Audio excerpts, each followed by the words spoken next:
It hurts. I cannot move. The words scraped from my throat as I collapsed against cold stone, my legs folding beneath me like a newly born foal. Every breath felt like shattered glass grinding through my ribs. The metallic taste of blood coated my tongue. The great hall stretched impossibly far before me, torches casting dancing shadows across tapestries of ancient battles. 4 warriors stood frozen around a massive oak table, their war plans abandoned mid-sentence.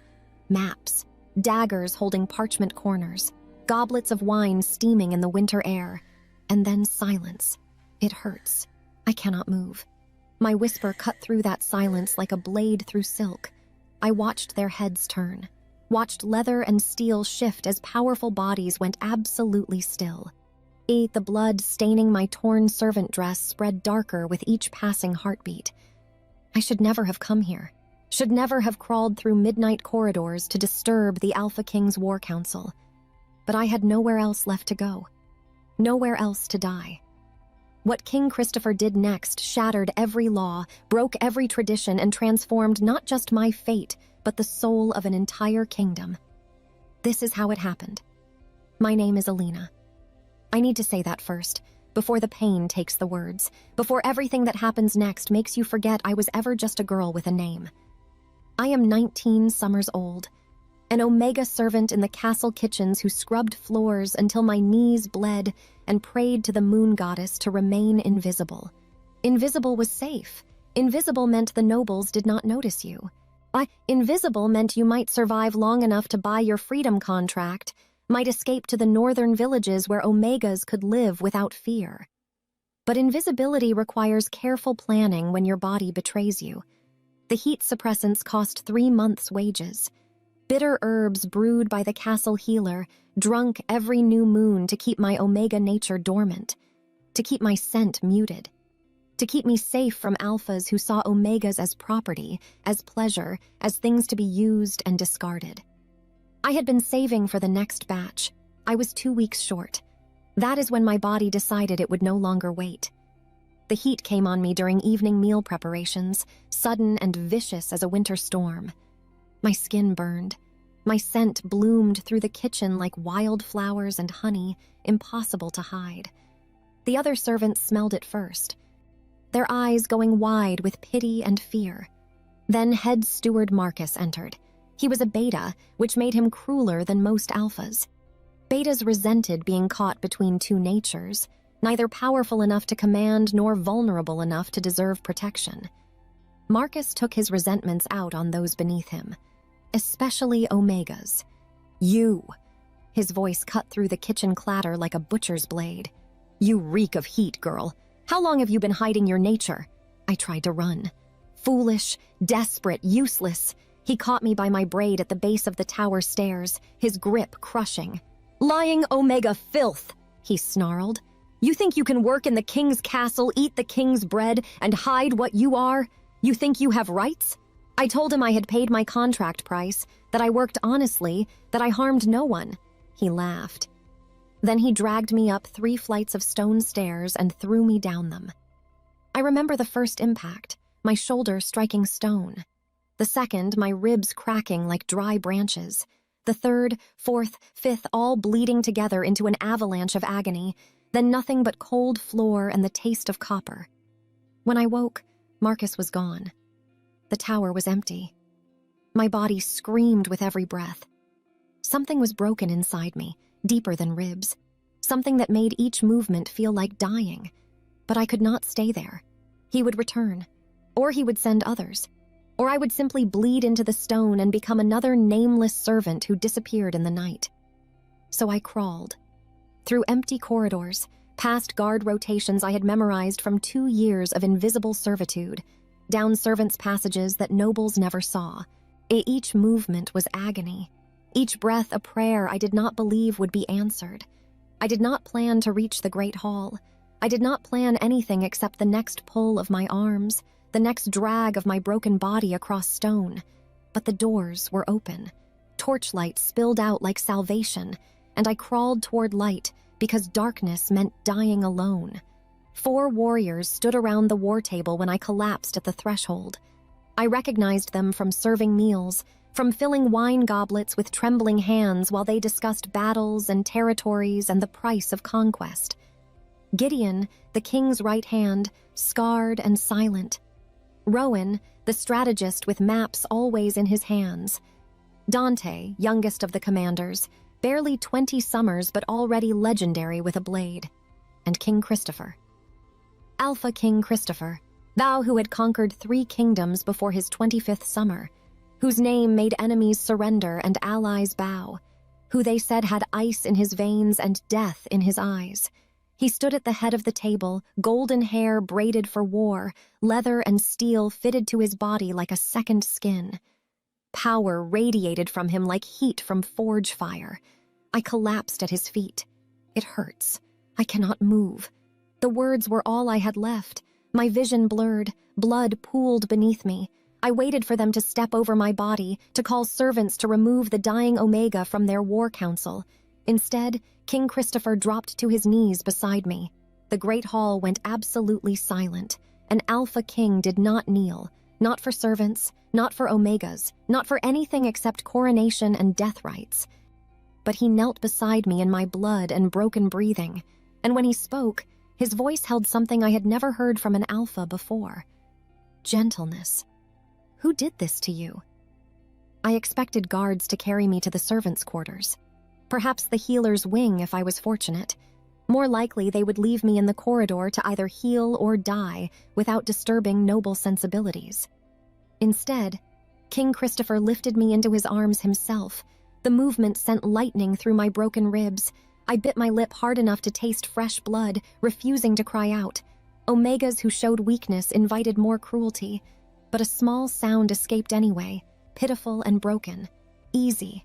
His voice rumbled through his chest against my ear. I have you. You are safe now. Lies. Pretty lies Alphas told before they hurt you worse. I had heard them before from nobles who cornered servants in dark hallways. But his arms remained gentle despite their strength, careful of my injuries in ways that made no sense. Your Majesty, this is irregular. Gideon's voice carried warning. The council will question why you personally attend to a servant. We have healers for such matters. Then let them question. Christopher's tone allowed no argument. Rowan, clear my chambers. Dante, fetch Master Aldrich immediately. Tell him to bring supplies for broken ribs and internal injuries, and tell him to come alone. But sire, now! Footsteps scattered. The king moved through corridors with steady purpose, his alpha scent wrapping around me like a physical shield. Pine and smoke and something wilder, mountain storms and winter wind. My Omega instinct screamed at me to submit, to make myself smaller, to apologize for bleeding on his leather armor. But his scent also did something unexpected. It eased the agony radiating from my ribs, made my racing heart slow, made the darkness at the edges of my vision pull back just enough to keep me conscious. We climbed stairs, past tapestries I had only seen while cleaning, entered a wing of the castle where servants walked quickly with eyes down, where noble guests resided, where power lived. Then through doors carved with wolves and crowns into chambers that stole my remaining breath. The king's personal rooms. I should never have been here. These spaces existed for queens and councils, for noble alliances and royal ceremonies, not for Omega servants who scrubbed floors and emptied chamber pots. Christopher laid me on furs softer than anything I had ever touched. His bed, the Alpha King's own bed. Panic cut through pain. This was wrong. This broke every rule. They would accuse me of seduction, of using Omega tricks to manipulate him. They would execute me for daring to bleed on royal linens. I tried to sit up, to explain, to leave before this became worse. His hand on my shoulder stopped me with gentle pressure. Be still. You are gravely injured. Moving will only cause more damage. Please, my voice cracked. I should not be here. The servants' quarters. Anywhere but... You are exactly where you need to be. His eyes met mine, ice blue and absolute, and no one will touch you here without answering to me. The door burst open. An elderly man entered carrying a leather bag, his silver hair wild as if he had been roused from sleep. Master Aldrich, the king's personal physician. And I had seen him in the great hall during feasts, seated near the high table, respected by Wobolzis and feared by malingering soldiers. He took one look at me and his expression went grim. "Move aside, Christopher. Let me see what we are dealing with." His familiarity with the king spoke of decades of service. He set his bag on the bedside table and began examining me with quick, efficient movements. I tried not to scream as his hands probed my ribs. Failed. The sound that escaped was animal and ashamed. Broken ribs, at least 4. Master Aldrich's voice grew colder with each discovery. Internal bleeding, likely from the spleen or liver, severe bruising across her back and shoulders, his hands stilled on my left arm. And these marks, old bruises beneath new ones. This was not a single incident. My shame burned hotter than fever. Son, he could see it. All of it. Every time Marcus had shoved me into walls when I was too slow. Every kick when I spilled something. Every cruelty I had learned to hide beneath long sleeves and careful movements. How long? Master Aldrich's hands shook as he prepared bandages. How long has this been happening to you, child? I could not answer. Speaking would make it real, would make me complicit in my own suffering for enduring it so long. Christopher's voice cut through my silence like a blade. How long has my castle harbored someone who beats Omegas near to death? The raw fury in those words made me flinch, but it was not directed at me. It was grief and rage twisted together, the sound of a man discovering poison in his own house. Master Aldrich worked through the night. He wrapped my ribs. It gave me bitter drafts for pain that made the room swim. Pressed careful hands to my abdomen, monitoring for signs the internal bleeding would worsen. Each touch was professional, kind, nothing like Marcus's cruelty. And through it all, Christopher remained. He should have left, should have returned to his war council, his strategies, his kingdom that needed ruling. Instead, he pulled a chair beside the bed and sat vigil while fever took me. I drifted in and out of consciousness. Each time I woke, he was there. Once I felt a cool cloth on my forehead. Another time, his voice murmured something I could not quite hear. The pain remained, but his presence kept it from drowning me entirely.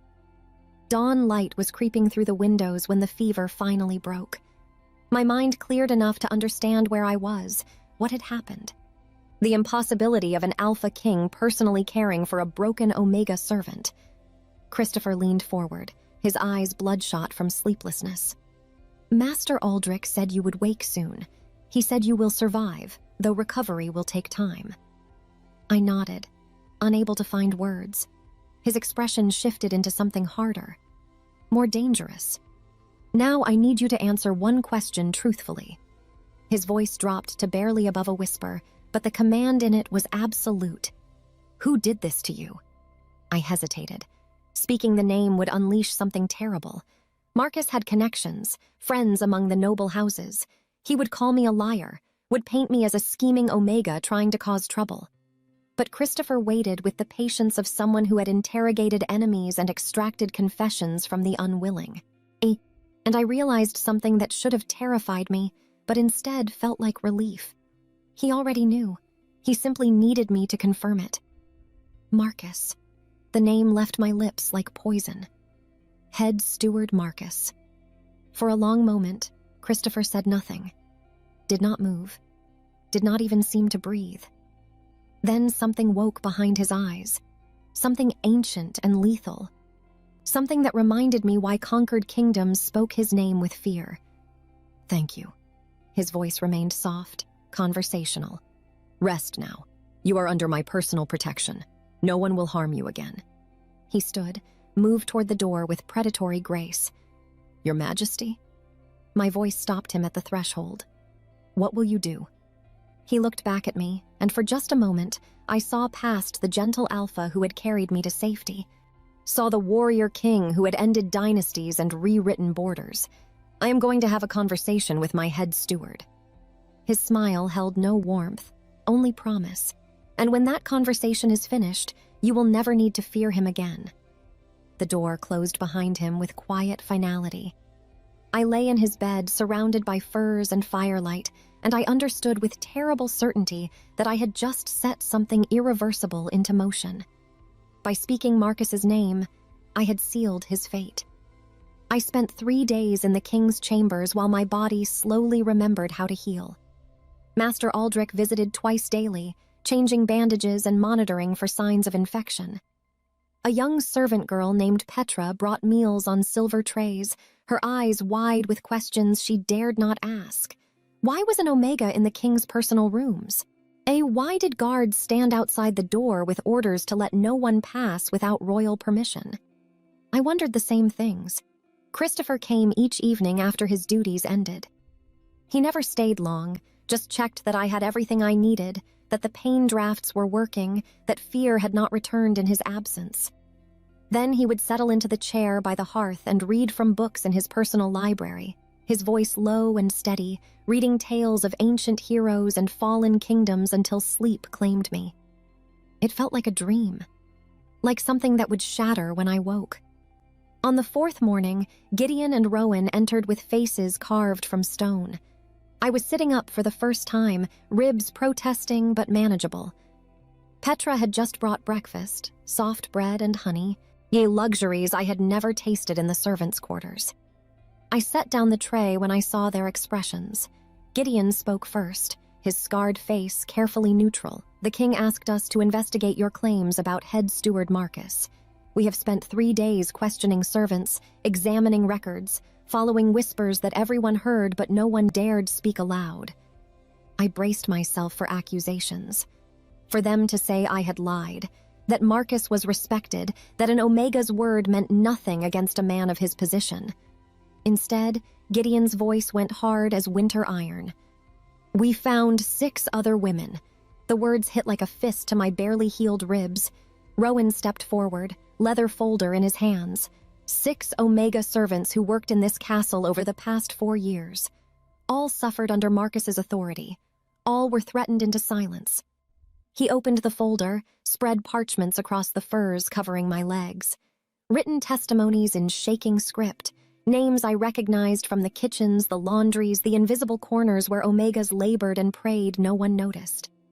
Elena, 19 summers, thrown down the same tower stairs 2 years ago. Told if she spoke, Marcus would ensure her younger sister lost her position and starved. She stayed silent. Sarah, 21 summers, beaten so badly she could not walk for a week, locked in the cold storage until she promised never to speak of it. Mira, Cassandra, Joelle, Thea, 7 of us total. 7 Omega women Marcus had brutalized while the castle went about its business, while nobles feasted in the Great Hall, while the king conquered kingdoms and never knew poison festered in his own household. My hands shook as I read their words, their pain written in careful letters, finally given voice after years of enforced silence. But this is not the worst of it. Rowan's voice dropped lower, and I saw fury in his eyes that reminded me he was not just a strategist, but a warrior who had killed men in battle. Marcus was not acting alone. Gideon produced another set of documents, financial ledgers. We found these hidden in Marcus's private chambers, payment records going back 3 years. I did not understand at first. Then I saw the dates, the amounts, the names attached to each transaction. Lord Blackwood, Lord Heron, Lady Morven. My stomach turned to ice. They were paying him. Rowan's words came clipped, precise, each one landing like a blade. Noble members of the Royal Council were paying Marcus for private access to Omega servants. Gold in exchange for an hour, sometimes a night, with vulnerable women who had no power to refuse. I thought I had known cruelty. Thought Marcus throwing me downstairs was the depths of what evil looked like. I was wrong. This was systematic, profitable, protected by the very people who made laws and dispensed justice.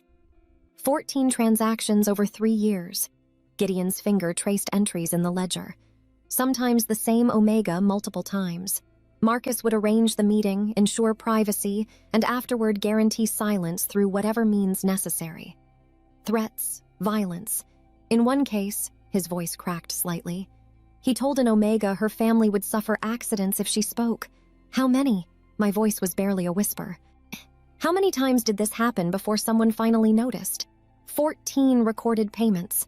Rowan closed the ledger with controlled fury. But we suspect there were others that left no paper trail. Favors traded instead of gold, promises of advancement, political alliances built on the suffering of Omega women who had no one to protect them. The chamber door opened. Christopher entered, and I watched both commanders straighten instinctively. The king looked at me first, checking that I was well. Then his gaze shifted to the documents scattered across the bed. "Tell me." 2 words, quietly spoken. Gideon reported everything. Every name, every transaction, every brutal detail they had uncovered. Christopher listened without expression, without movement. That terrifying stillness I had seen once before, saw right before he promised Marcus would never harm me again. When Gideon finished, the silence stretched like a held breath. Then Christopher spoke, his voice carrying the weight of absolute authority. "Summon the Royal Council. Every member. No exceptions. We convene at sunset. Your Majesty, the protocol for emergency sessions requires 3 days' notice," Rowan began. "I do not care about protocol." Christopher's eyes were ice and fury. "I care that members of my council have been paying my head steward to facilitate the assault of Omega servants under my own roof. That ends today." He moved to the window, looked out over the kingdom he had conquered and protected. Behind him, I could see the tension in his shoulders, the rigid control keeping rage contained. They will resist. Gideon's warning was gentle but firm. "Lord Blackwood has significant military support. Lady Morven controls trade routes. If you move against them without careful planning, if I do nothing, I am complicit in their crimes." Christopher turned back, and I saw something in his expression that made my breath catch. Not just anger, grief. These atrocities happened in my castle, under my rule, while I was blind to the suffering of those I swore to protect. His gaze found mine across the chamber. "You are not the first." The words seemed torn from somewhere deep. "But by every god and ancestor, I will make certain you are the last." Rowan gathered the documents. "What do you command?" "Prepare everything." Christopher's voice shifted into the tone of a king issuing battle orders. "Every testimony, every ledger entry, every piece of evidence. I want it organized and unassailable. When the council convenes, they will see exactly what has been happening, and then they will answer for it." The commanders bowed and departed, leaving me alone with Christopher and the weight of what we had uncovered. He crossed to the bed, his expression softening slightly. "I am sorry for all of it. That this happened. That I did not know. That you suffered while I remained ignorant. You did not know because we were meant to be invisible." The words came easier now. Omegas learn early that speaking brings punishment. Silence keeps us alive, no more. His hand covered mine, warm and steady. "The silence ends today. You will be heard. They will all be heard. And the ones who profited from that silence will learn that some debts can only be paid in ruin." I looked at this alpha king who was rewriting every expectation I had ever held. And I understood something profound. I was not the first victim, but I was the first who survived long enough to reach someone who actually cared, and that was about to change everything. Gideon came for me an hour before sunset. "You should not be walking yet." His voice carried concern as he helped me stand from the bed where I had spent 6 days healing. "Master Aldrich will have my head if your ribs reopen. I need to see this." My legs trembled but held. I needed to watch Christopher face the nobles who had profited from our suffering, needed to see if justice was real or just another beautiful lie. He led me through hidden passages I had never known existed, servants' corridors built into the castle walls for invisible people to move unseen. We climbed narrow stairs, each step sending dull pain through my ribs despite the binding. Finally, we emerged into a small gallery overlooking the council chamber. Here, Gideon positioned me behind carved wooden screens where I could see without being seen. "The king wanted you to witness this, to know that your voice matters, even when others pretend not to hear it." Below, the council chamber filled with lords and ladies in silk and velvet. 30 noble houses represented, each commanding armies and territories and wealth beyond measure. They took their seats around a massive circular table, voices raised in speculation about why they had been summoned with such urgency. Lord Blackwood sat to the left, a mountain of a man with silver threading his dark beard. Lord Heron across from him, younger, handsome, the kind of smile that hid cruelty. It's Lady Morven near the head, her beauty legendary, her ambition more so. I stared at them. These were the people who had paid gold to hurt women like me. The chamber doors opened. Christopher entered, flanked by Rowan and Dante, his presence silencing conversation like a blade cutting speech. He wore full royal regalia tonight, crown of twisted silver, cloak bearing the kingdom's wolf sigil. Not the gentle Alpha who had sat beside my bed reading. This was the conqueror, the king who had ended dynasties. He took his place at the head of the table, did not sit, simply stood there in silence until even the whispers died. "Thank you for coming on such short notice." His voice carried through the chamber with absolute authority. "I have called this emergency session because I have discovered something that cannot wait for protocol or procedure." Rowan moved forward, placed the leather folders on the table, began distributing documents to each council member. "What is this?" Lord Blackwood's voice boomed. "Financial records? Testimonies? What matter requires such drama? The matter of systematic abuse occurring within these castle walls." Christopher's tone remained level. "For years, under my own roof, Omega servants have been brutalized. And worse, that brutality has been facilitated and profited from by members of this very council."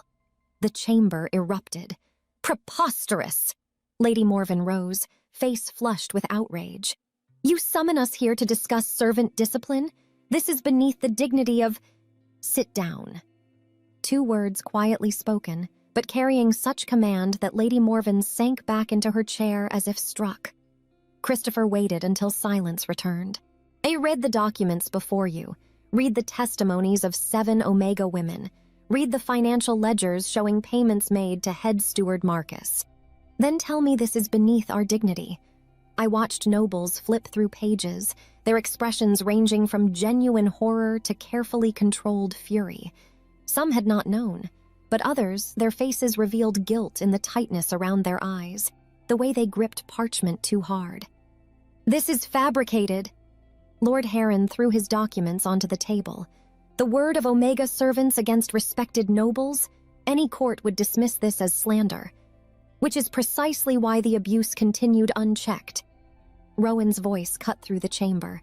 "Because men like you knew no one would believe victims whose only crime was being born Omega." Lord Blackwood stood, his massive frame intimidating. "Even if these accusations were true, and I am not conceding they are, what business is it of the crown how nobles conduct their private affairs? What we do with servants in our employ? They are not in your employ." Christopher's voice went cold. "They are castle servants under my protection. And what was done to them was not private affairs. It was assault. Systematic, profitable, protected assault." He moved around the table with predatory grace, stopped directly in front of Lord Blackwood.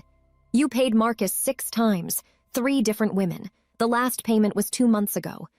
Lord Blackwood's face went purple. "You dare accuse me? I have served this kingdom for 30 years. My armies secured your southern borders. I will not stand here and be interrogated like a common criminal by a king who coddles Omegas." "Oh, then perhaps you should have thought of that before you committed crimes like a common predator." Christopher turned to address the full council. "I am stripping Marcus of his position effective immediately. He will face judgment for his crimes, and those who paid him will surrender lands equal in value to compensate his victims." The chamber exploded again. "This is madness!" Lady Morven's beauty twisted with rage. "You cannot redistribute noble lands to servants. The precedent alone would destabilize—" "The precedent that nobles can purchase access to vulnerable Omegas?" Christopher's voice cracked like a whip. "That precedent needs destroying. Your Majesty, please." An older lord rose, his tone conciliatory. "We understand your anger. Perhaps monetary compensation, a formal apology, reforms to prevent future incidents. They will surrender their lands." Christopher's tone allowed no negotiation. The victims will receive property, security, and the means to build lives free from fear. That is justice. It is political suicide. Lord Heron slammed his fist on the table. Half the council will withdraw support. Our armies will return to their territories. You will spark civil war over Omega servants. Then so be it. The chamber went absolutely silent. Christopher stood before them, this alpha king who had conquered kingdoms through strategic brilliance and careful alliances, who understood politics and power and the delicate balance required to rule, and he was throwing it all aside. For us. I have built this kingdom on strength. His voice carried to every corner of the chamber. On conquest and alliances and calculated decisions. But what is the point of strength if I use it to protect only those who already have power? What is the point of justice if it applies only to those noble enough to deserve it?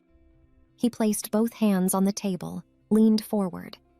You think I fear civil war? I have fought 7 wars and won them all. You think I fear losing your armies? I conquered half this realm with 1/3 of the forces you command. You think I fear the political consequences of choosing mercy over tradition? His voice dropped to something more dangerous. I fear nothing except becoming the kind of ruler who lets innocent people suffer because it is convenient, because it is profitable, because it is traditional. This is insanity. Lord Blackwood's voice shook with rage. Omegas are servants! They have no right to property, no right to demand justice from their betters. This is the natural order of the natural order. Christopher's laugh held no humor. The natural order that allows the strong to brutalize the weak. The natural order that makes cruelty profitable. That natural order ends today. In my kingdom, under my rule. Lady Morven stood, her voice icy. Then you rule alone, Your Majesty. House Morven withdraws its support. We will return to our territories and wait for a wiser king to take the throne. Several other nobles rose with her, threats unspoken but clear. Christopher watched them with that terrible stillness. Then he spoke 5 words that would be remembered in histories for generations. This ends now, by my decree. Power rolled off him in waves, not just alpha dominance, but something more fundamental. The absolute authority of a king who had decided that mercy mattered more than politics, that justice was worth any price. Those who wish to leave may do so. His voice carried finality. Take your armies, return to your territories, but know this. Any noble who profits from the abuse of Omegas, any lord who treats the vulnerable as property, any house that stands against this decree will find themselves facing the full weight of the crown. Not in negotiation, not in compromise, in war. He straightened to his full height. I am Christopher, Alpha King of these realms. I have ended dynasties and rewritten borders, and I will burn every corrupt house to ashes before I allow this evil to continue. The chamber held its breath. Then, slowly, an older lord stood. Lord Castellan, whose daughter was an Omega. Your Majesty is right. This must end. House Castellan supports your decree. Another noble rose, then another. Not all, but enough. Lord Blackwood stared at Christopher with pure hatred. You will regret this. No. Christopher's smile held no warmth. You will. Gideon, take Lord Blackwood, Lord Heron, and Lady Morven into custody. They will remain as guests of the crown until their land transfers are complete. This is unlawful imprisonment. This is justice. Christopher turned his back on them, the ultimate dismissal. And it is long overdue. From my hidden gallery, I watched nobles argue and rage and threaten. Watched Christopher stand unmoved against the storm he had unleashed. And I finally understood. He was not just protecting me. He was declaring that Omegas mattered, that our pain had worth. Now that the old order of cruelty disguised as tradition was finished. Whatever came next, war or peace, loyalty or rebellion, he had chosen us. And kingdoms would never be the same. They brought Marcus to the throne room 3 days after the council session. I stood beside Christopher's throne, still bandaged but no longer confined to bed. He had asked if I wanted to witness this, had given me the choice to stay away, to let justice unfold without forcing me to face my tormentor again. I chose to watch. The throne room filled with courtiers and nobles, those who had supported Christopher's decree and those who remained out of fear rather than loyalty. They lined the walls in silk and jewels, whispering behind hands, waiting to see what mercy or vengeance looked like. The massive doors opened. Guards dragged Marcus forward. He looked smaller than I remembered. Prison had stripped away his authority, his fine steward's clothing replaced with rough prisoner's garb. Chains bound his wrists and ankles, rattling with each stumbling step. His face was pale as winter snow, eyes darting around the throne room like a trapped animal seeking escape. There was none.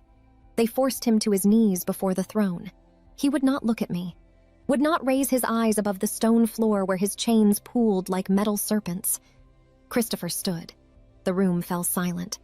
He did not descend from the dais, did not move toward Marcus with threats or violence, simply stood there, crown-catching torchlight, every inch the Alpha King who had conquered kingdoms.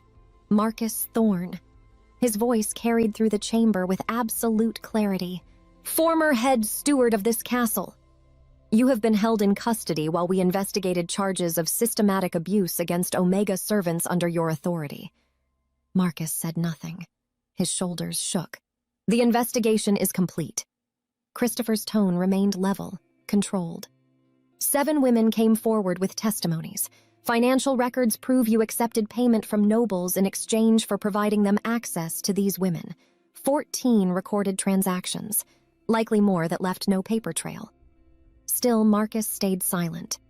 We found evidence of beatings, threats against families, intentional isolation of victims to ensure their silence.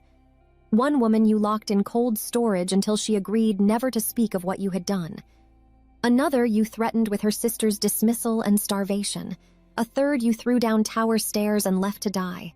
At that, Marcus flinched, finally looked up, his eyes finding me beside the throne. I stared back. Let him see what he had made. Let him see the Omega who refused to die quietly. "You have a choice." Christopher descended the dais steps with measured grace. Rowan moved forward, carrying documents and an inkwell. Gideon stood to the side with a leather-bound book. "Sign over all properties in your name to your victims. Forfeit half your accumulated wealth to be distributed as compensation. Leave this kingdom permanently, banished with only a horse and supplies to reach the nearest border." Marcus's breath came in shaking gasps. "Or refuse." Christopher stopped 3 paces away. "And face public execution in the market square with every crime you committed proclaimed for all to hear. Your family name destroyed. Your legacy nothing but shame." The throne room held its breath. "You have until I finish speaking to decide." Christopher's voice never rose, never fell, remained the same tone he might use to order troop formations or approve trade agreements. "If you sign, you leave with your life. You will be escorted to the border and released. If you refuse, Dante will carry out your execution at dawn tomorrow, and I will personally ensure every detail of your crimes is recorded in the kingdom's histories." Beside me, Dante's hand rested on his sword hilt. I could see the hope in his eyes, the want for Marcus to refuse, to give them excuse for blood and steel. Marcus looked at the documents, at Christopher, at the assembled nobles watching his humiliation. Then he broke. "I will sign." His voice cracked, tears streaming down his face. "Please, I will sign everything. Just let me live." Disappointment flickered across Dante's expression. Rowan placed the documents on the floor before Marcus, careful not to get too close to the man who had caused so much suffering. "Read each one aloud before you sign." Gideon opened his book, pen ready. "Your full confession will be recorded." And so Marcus read. Property deed for his family estate, transferred to me. Smaller holdings divided among Elena, Sarah, Mira, Cassandra, Joelle, and Thea. Half his wealth, accumulated through decades of service and cruelty, split 7 ways. With each signature, his hand shook harder. With each document, he diminished further. When the properties were settled, Gideon stepped forward.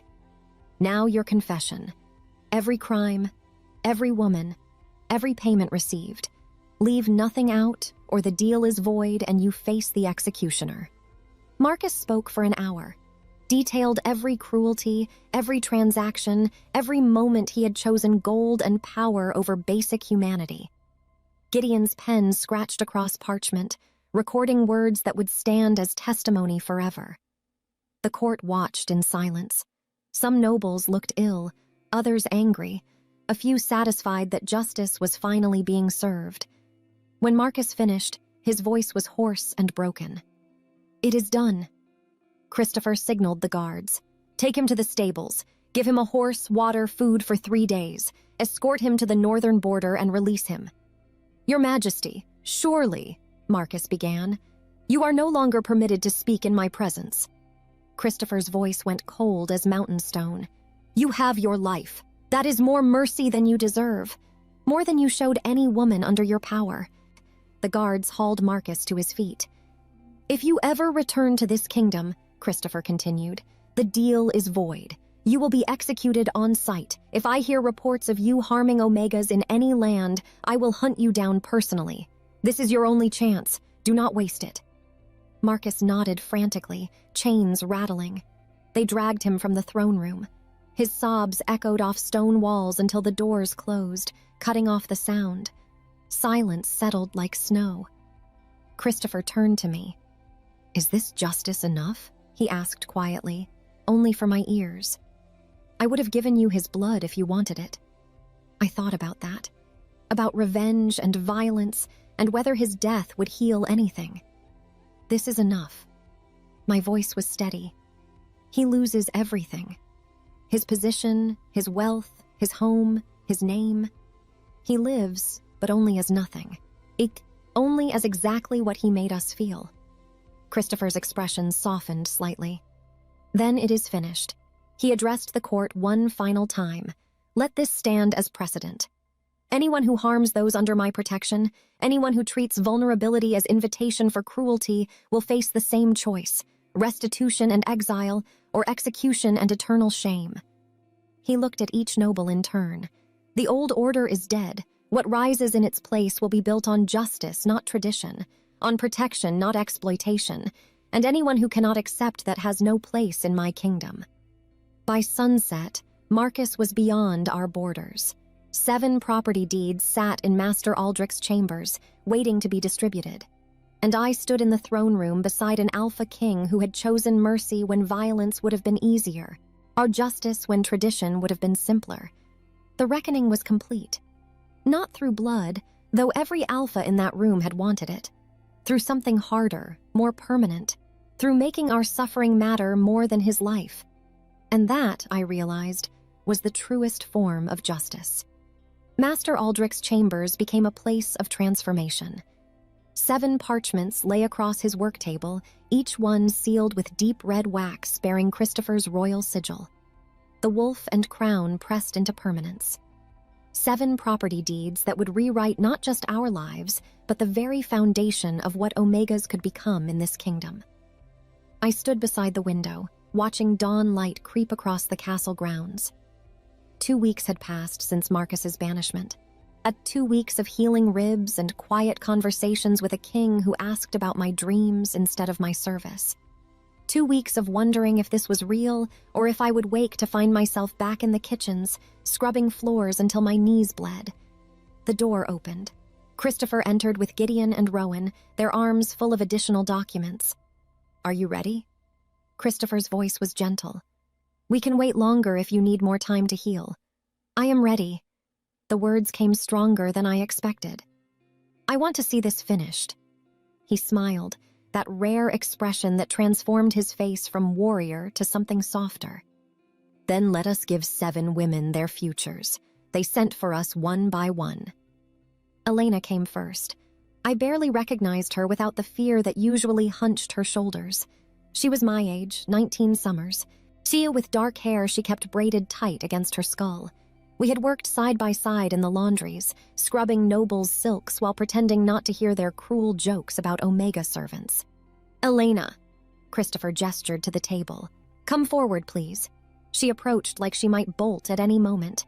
Her eyes darted to the parchments, to me, back to Christopher. You told Gideon that Marcus threw you down the tower stairs 2 years ago, that he threatened your sister's position if you spoke. Christopher's voice carried no judgment, only acknowledgement. That sister still works in the kitchens, yes? Elena nodded mutely. She has been promoted to head cook as of this morning. Full salary, permanent position. But that is separate from this. Rowan lifted a parchment, broke the seal with careful ceremony. This is the deed to a property 3 days north. 50 acres of pine forest, a cottage, a stream for fresh water. I am told you grew up in the northern territories before you came here. Elena's eyes went wide. How did you...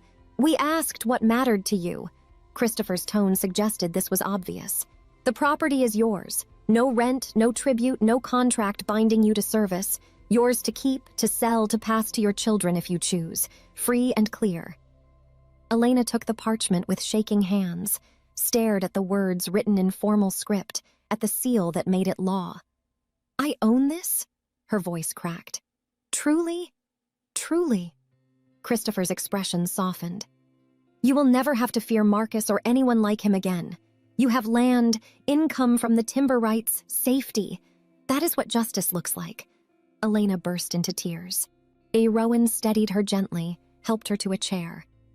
Gideon pressed a handkerchief into her hands while she sobbed out years of fear and pain and desperate hope. Sarah came next. She was older than the rest of us, 21 summers but looking ancient. I knew her story from whispered conversations in the servants' hall. Lord Heron had paid Marcus for access to her 3 separate times. 3 times she had endured what no one should survive once. She entered Master Aldrich's chambers with her head high, but I saw the tremor in her hands. Sarah. Christopher did not make her come closer, simply lifted a parchment and read aloud. Lord Heron's summer estate, 60 acres, stone manor house, vineyard producing enough wine to sell for substantial profit. Additionally, 10,000 gold pieces seized from Lord Heron's personal treasury. Sarah went absolutely still. You suffered 3 documented assaults. Christopher's voice went hard. No amount of property or gold can undo that harm, but it can give you the means to build whatever life you choose. The estate is profitable enough that you need never work again unless you wish to. The choice is yours.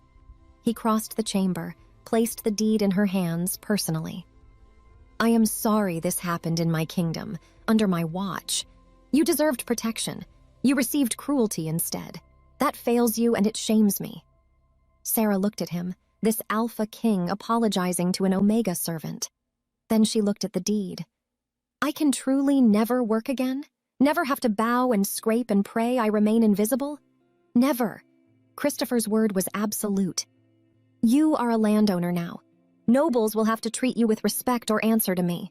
Yeah, she laughed then, wild and broken and free. The sound echoed off stone walls like a bird escaping its cage. One by one they came. Mira received farmland seized from Lady Morven's holdings. Rich soil perfect for crops, a sturdy house, equipment to begin planting. Cassandra got a property near the eastern border with a mill. Water rights that would generate income for generations. Joelle received a small estate with sheep pastures. The wool trade alone would keep her comfortable for life. Thea, youngest at 17 summers, received a town property with 3 shops that paid rent. Steady income, respectable, safe. Each woman entered frightened and left transformed, not just by property but by the acknowledgement that our suffering mattered. That justice could be real instead of just a word nobles used to maintain control. Finally, Christopher turned to me. I had waited, watching each woman discover her future, watching centuries of tradition crumble into something that looked like hope. Alina. He lifted the last parchment. This belonged to Marcus's family for 4 generations. Small estate 2 days south, farmland, cottage, orchard producing apples and pears. Not the largest property, but profitable, peaceful, yours. I took the deed with hands that no longer shook, stared at my name written in formal script.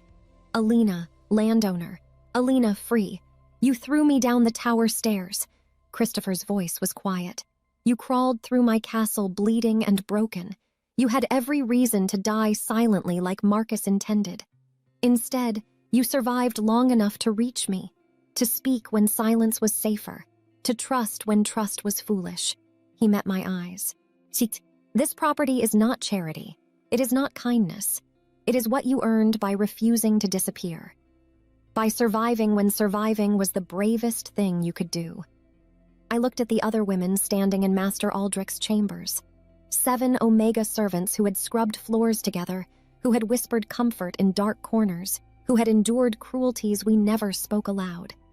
Now we held property deeds, held futures, held proof that suffering could be answered with something besides more suffering. Christopher gestured us toward the door. Come, the great hall is prepared. I want the entire court to witness this. We walked through corridors where we had once moved invisible and silent, but this time guards nodded respect. Nobles stepped aside. Servants who had worked beside us in kitchens and laundries whispered words of hope. The great hall was filled with courtiers, the same chamber where I had collapsed 2 weeks ago, where Christopher had knelt beside me and asked who had hurt me. We entered together, 7 Omega women flanking our king. Christopher's voice rang out clear and absolute. These women were harmed under my roof. By my head, steward and nobles I trusted, that harm cannot be undone, but it can be answered. He gestured to our deeds. Each of these women now owns property seized from those who hurt them. Each is a landowner with full rights under kingdom law. Each will be treated with the respect and dignity they always deserved but were denied. The court stared at us. 7 Omegas who had been invisible suddenly visible, suddenly mattering. Let this stand as the new order. Christopher's words carried the weight of law. In my kingdom, vulnerability does not equal disposability. Suffering will be answered with justice, and anyone who harms those under my protection will lose everything they value.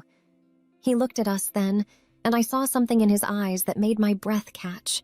Not pity, not charity, recognition. Seeing us as people worthy of protection, not despite our Omega nature, but simply because we existed. We stood in that great hall holding parchments that proved we mattered. Marcus had fled with nothing but shame. The nobles who profited from our pain had lost lands and status, and we remained. With property, with futures, with the knowledge that sometimes, rarely, justice was not just a word but an action that transformed lives. 7 Omega women, 7 property deeds, and centuries of tradition crumbling into something that looked almost like hope. News traveled faster than ravens. Within a week, every corner of the kingdom knew what had happened. The Alpha King had given land to Omega servants, had stripped nobles of their properties, had banished his head steward and rewritten centuries of tradition because 7 women said they had been hurt. The reactions split the realm like an axe through wood. 3 noble houses withdrew their support entirely, packed their courts and returned to their territories, sending formal letters declaring Christopher unfit to rule. Too soft, they said. Too concerned with servants to maintain proper order. A king who valued Omega testimony over noble privilege was a king who had forgotten what strength meant. Let them go. Christopher read their letters in his study while I sat nearby, still too injured for the journey to my new property. A kingdom built on the suffering of the vulnerable deserves to fall, but you need their armies. I kept my voice carefully neutral, not wanting to overstep. What if the Southern Territories rebel? What if... Then I will handle it. He set the letters aside. I conquered this realm once. I can do it again if necessary. But I will not compromise on this. Not for political convenience. Not for anyone. Other responses came swift and overwhelming. Lord Castellan, whose daughter was Omega, sent a pledge of eternal loyalty along with a personal letter thanking Christopher for making the kingdom safer for his child. Lady Ashford, who had an Omega grandson, donated funds to establish a shelter for Omegas fleeing abuse. Smaller houses with Omega family members they had hidden in shame suddenly felt safe enough to acknowledge them publicly. The common folk responded differently still. Gideon brought reports from the markets and villages. Mothers are crying in the streets, he said one evening, crying with relief that their Omega children might have futures beyond servitude and fear. Rowan added his observations. I heard a merchant in the lower city telling his daughter about you, Your Majesty. telling her that even kings can choose mercy. That power does not require cruelty. Christopher listened to these reports with an expression I was learning to read. Not pride exactly, more like someone discovering they might be worthy of the crown they wore. The castle itself transformed. Omega servants who had moved through corridors invisible suddenly walked with straighter spines. Not bold, not yet, but less hunched by fear. Kitchen staff whispered my name like a talisman. The girl who survived. The one who reached the king. I wanted to tell them I was not special, that I had simply been too broken to crawl anywhere else. But Petra, the young servant who brought my meals, disagreed. You were brave. She set down the dinner tray with careful reverence. You spoke when speaking meant dying. That matters, Miss Alina. Miss. Not just Alina. Not servant girl or Omega or invisible thing. Miss. The scandal of my continued residence near the king's chambers provided endless entertainment for courtiers with nothing better to discuss. She is living in guest quarters, they whispered behind perfumed hands. Near His Majesty's own rooms, unchaperoned, improper. She is recovering from nearly fatal injuries, others countered. Where else should she stay? The servants' quarters where she was attacked? So the whispers followed me through corridors. Some cruel, most simply curious. An Omega servant residing in the noble wing, eating meals on silver plates, reading books from the royal library. It should have felt wrong, should have felt like wearing clothes that did not fit. Instead, it felt like breathing freely for the first time. Christopher visited each evening after his duties ended. Always knocked. Always waited for permission to enter my chambers. Small courtesies that nobles took for granted, but that I had never experienced from any alpha. How are the ribs? He would ask, settling into the chair by the hearth that had become his customary spot. Better, less pain when I breathe. Master Aldrich says another week before I can travel safely. Good. Then he would produce a book from his private collection. Tonight I brought poetry from the Northern Territories. I thought you might enjoy it. We would read together, his deep voice bringing ancient words to life. Stories of heroes and battles, yes, but also quieter tales. Farmers and first snows, mothers and harvests, simple lives lived with dignity. Between poems, we talked. Not about my service or his kingdom at first. Safer topics, what foods I preferred, whether I liked winter or summer better. Small things that reminded us both I was a person, not just a victim to be protected or a problem to be solved. Gradually, the conversations deepened. I told him about my mother, dead 5 years from fever. How she had been Omega too, but strong. How she taught me to read in secret because she said knowledge was the only thing they could not take from you. He told me about his father, yet a harsh king who valued conquest over everything. How Christopher had learned to rule through fear because that was the only model he knew. How he sometimes wondered if he was capable of being anything besides a weapon aimed at problems. You are more than that. The words escaped before I could stop them. You chose mercy when violence would have been easier. That takes strength too. His expression shifted. Vulnerable in a way I suspected few people ever witnessed. I spent my whole life learning to be hard, unmovable. Kings who care too much make mistakes, my father said. Show weakness and enemies exploit it. I thought about that. About the difference between weakness and compassion. Maybe your father was wrong. Maybe caring is not weakness. Maybe it is the only thing that makes power worth having. And then Christopher was quiet for a long moment. Then softly, You are wise beyond your years, Alina. I am Omega. We learn early to read people, to understand what they really mean beneath their words. It is how we survive. You should not have to just survive. His voice carried conviction. You should be able to live, to dream, to become whatever you wish without fear. What do you dream of? I asked. Kings must dream too. He looked at me with eyes that held centuries of loneliness. I dream of ruling a kingdom where protection matters more than power, where people feel safe instead of afraid, where I am more than just a conqueror. You are already that, I said. You just needed to remember. The kingdom transformed around us while we sat in that chamber each evening, talking, reading, slowly becoming something neither of us had expected. And not king and subject, not Alpha and Omega, just two people who had saved each other, learning that mercy could be its own form of strength. Outside the castle walls, mothers in marketplaces told their daughters about the Alpha King who rewrote laws to protect the vulnerable. Nobles debated whether compassion made rulers weak or whether cruelty had always been the true weakness. Omega servants throughout the realm whispered hope where before they had only known fear. And in guest chambers near the king's wing, I healed. Not just my broken ribs, but something deeper. The part of me that had believed I was disposable, worthless, meant only to serve and suffer. Christopher's nightly visits, his questions about my dreams, his genuine interest in my thoughts, they rebuilt what Marcus had tried to destroy. My sense that I mattered. 3 weeks after my collapse in the Great Hall, Master Aldrich declared me fit to travel. My ribs had healed enough for the 2-day journey south to my property, my new home, my future. Christopher stood in my chambers while I prepared to leave, an awkward tension between us that had not been there before. "You will visit?" I asked, hating how small my voice sounded. "To check on the property, to make sure everything is in order?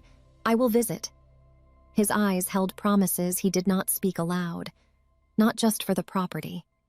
He helped me into the carriage himself, his hand lingering on mine for a breath longer than necessary. As we pulled away from the castle, I looked back at the towers where I had nearly died, where I had discovered that justice could be real, where a king had chosen to see me as human instead of disposable. The kingdom was transforming, and so was I. From victim to survivor, from servant to landowner, from invisible to seen. The journey to my future had begun, and for the first time in my 19 summers, I believed that future might hold something besides fear. 3 moons after I collapsed in the Great Hall, I walked without pain for the first time. Not the careful movements of someone protecting broken ribs, not the shallow breaths of someone afraid their body might betray them again. I walked like a person who owned her own steps, her own future, her own life. Christopher accompanied me to my estate, insisting on riding beside my carriage rather than sending guards. We traveled through spring countryside, awakening from winter's grip. Wildflowers dotted the meadows in purple and gold. Farmers worked their fields, pausing to bow as the Alpha King passed, their eyes widening when they saw an Omega woman riding in a fine carriage beside him. The journey took 2 days. We stayed at an inn the first night, and Christopher insisted I take the best room while he kept watch outside my door, protecting me still, even here, even when Marcus was long gone beyond the borders. On the second afternoon, we crested a hill and I saw it, my land. 50 acres stretching green and golden under clear sky, an orchard heavy with apple blossoms, fields ready for planting, and at the center, a cottage. Small but sturdy stone walls and a thatched roof, smoke rising from the chimney where someone had prepared it for my arrival. I owned this. The thought kept repeating, impossible and true. An Omega who once scrubbed castle floors until her knees bled now held property, paid no tribute, answered to no cruel master, free. Christopher dismounted first, then helped me from the carriage with careful courtesy. His hand lingered on mine for a breath longer than necessary. We walked through the orchard together, apple blossoms drifting like snow around us. He showed me the property markers, explained the irrigation system, pointed out where the old owners had planned to expand but never finished. "This is yours to do with as you wish." His voice carried quiet certainty. "Farm it yourself, hire workers, lease the land to others. The choice is entirely yours." I touched an apple tree, feeling rough bark beneath my palm. Real, solid, mine. The cottage was perfect. 1 main room with a hearth, a smaller chamber for sleeping, a kitchen with actual windows, simple furniture already arranged, clean linens on the bed, jars of preserves in the pantry, gifts from neighboring farmers who had heard an Omega woman now owned the property and wanted to welcome me. I stood in the doorway of my home and felt something break open inside my chest. Not pain this time. Something else. Joy, maybe. Or hope. Or the realization that I had survived when surviving seemed impossible. Christopher stood beside me, This alpha king who had rewritten laws to save me and 6 others. You know my protection continues, not from obligation but choice. I know. I turned to face him. You chose mercy over tradition, justice over convenience. That was the most honorable thing any ruler could do. It was the only thing I could do and still face myself in the mirror. He looked at me with those ice-blue eyes that had learned gentleness. The other women are thriving, you know. Gideon sends reports. Tell me. I wanted to hear it. Needed to know we had all found futures. Elena opened a healing house in the Northern Territories. She uses forest herbs the way her mother taught her. Sarah started a school for Omega children, teaching them to read and write. Mira established a sanctuary for Omegas fleeing abuse, giving them safe haven. The others are farming, trading, building lives they choose instead of lives forced upon them. 7 women, 7 futures that should never have been possible. And you. Christopher stepped closer, his voice dropping to something more intimate. What will you build here, Alina? I do not know yet. The honesty felt right. Maybe I will farm. Maybe I will open my doors to Omegas who need rest. Maybe I will simply learn to live without fear. That seems ambitious enough. He smiled, rare and genuine. May I visit? Not as king checking on royal decree, but as... He paused, searching for words. As someone who wants to see you thrive. My heart did something complicated in my chest. As a friend? As whatever you wish me to be. His hand found mine, warm and steady. I rewrote laws for justice, but I stayed beside your bed for something else entirely. I looked at this alpha king who had knelt beside me when I was dying, who had chosen to see me as human instead of disposable, who visited each evening to read poetry and ask about my dreams. Then yes, my voice came strong and clear. Visit as often as you wish, as Christopher, not just as king. His relief was visible. Thank you. So we stood in my doorway watching sun paint the countryside in gold and amber. Behind us, 6 other women were building futures. Before us, a kingdom slowly learning that mercy was strength, that protection mattered more than tradition. And between us, something fragile and new. The beginning of whatever we might become when titles did not matter. When Alpha and Omega meant nothing except 2 people who had saved each other. I had crawled through midnight corridors expecting to die. Instead, I found salvation from an impossible source. A dangerous king who chose honor over convenience, justice over profit, mercy over every rule that said people like me did not deserve it. Sometimes that is enough. Sometimes it is everything. I turned to Christopher. This man who had rewritten a kingdom for 7 women who mattered to no one except him. Ready to see the rest of the property? He offered his arm like I was a lady, not a former servant. Lead the way. This is your land, your future. I am just privileged to witness it. We walked through apple blossoms and spring sunshine, and I understood something profound. I was no longer a victim. I was a survivor, a landowner, a woman with choices. And whatever came next, I would face it not as someone disposable, but as someone who mattered. Because sometimes, against all odds, justice is real, and sometimes it changes everything. Before you go, tell me where you are watching from. And if this story touched your heart, if Alina's journey from broken servant to landowner made you believe in justice, leave a rating. Your support helps us create more stories where the vulnerable find protection, where mercy defeats cruelty, and where love grows in the most unexpected places. What did you think? Drop your thoughts below.